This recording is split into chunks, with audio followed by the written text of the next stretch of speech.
Hello everyone, Prajakta's live ब्लॉगच्या mini ब्लॉगमध्ये तुमचं पुन्हा एकदा स्वागत.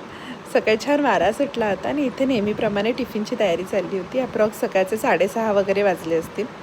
आणि आत्ता रात्री मी व्हॉईस रेकॉर्ड करते ह्या ब्लॉगचा, तेव्हा एक गोष्ट जाणवली की कन्फेस करायला काहीच हरकत नाही आहे की मी चुकीची ह्यासाठी की मला पहिले असं वाटायचं हे डेली ब्लॉग्स किंवा यूट्यूबर जे कॉन्टेंट क्रिएटर आहेत त्यांचं लाईफ फार इझी आहे, म्हणजे काही खूप मेहनत लागत नाही ह्या गोष्टीला, खूप इझिली होतं, फक्त शूट करायचं आहे, व्हॉईस रेकॉर्ड करायचं आणि पोस्ट करायचं आहे. पण नाही, म्हणावं तेवढं किंवा दिसतं तेवढं सोपं नाही आहे हे. बऱ्याचदा ना वेळ भेटत नाही, स्केड्यूल बिझी असतात.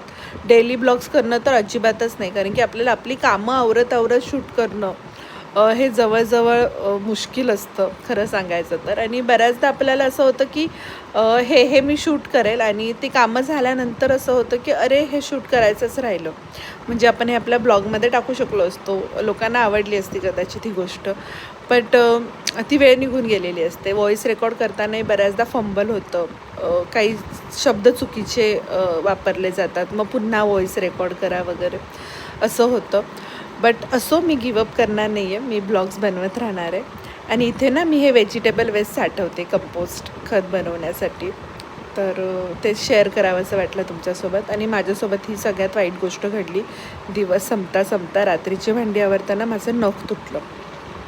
सो जे नख मेंटेन करतात, नेल आर्ट करतात, त्यांना माझं दुःख समजेल हे नख तुटणं म्हणजे काय असतं. असं मी ना माझ्यासाठी ही साडीही मागवली होती, तर ट्राय केली, नेसून पाहिली कशी दिसते माझ्यावर, तर खूप छान दिसत होती. आणि स्वतःसाठी अशी शॉपिंग करत राहायची, छोटी मोठी पॅम्पर करायचं स्वतःला, म्हणजे आपण खुश राहतो. आणि आपण खुश राहिलो की आपल्या आजूबाजूचे घरातली माणसंही खुश असतात. आणि ही मुलगी दिवसभर ह्या छत्रीशी खेळत होती, तर मलाही माझं बालपण आठवलं. आम्ही छत्री उघडून त्याच्यामध्ये असं घर खेळायचो, छोटंसं घर म्हणून, त्यामुळे मी काही तिला अडवलं नाही. असं तुम्हाला माझे ब्लॉग्स आवडत असतील तर चॅनलला सबस्क्राईब करा, व्हिडिओजला लाईक करा, सबस्क्राईब करायला अजिबात विसरू नका.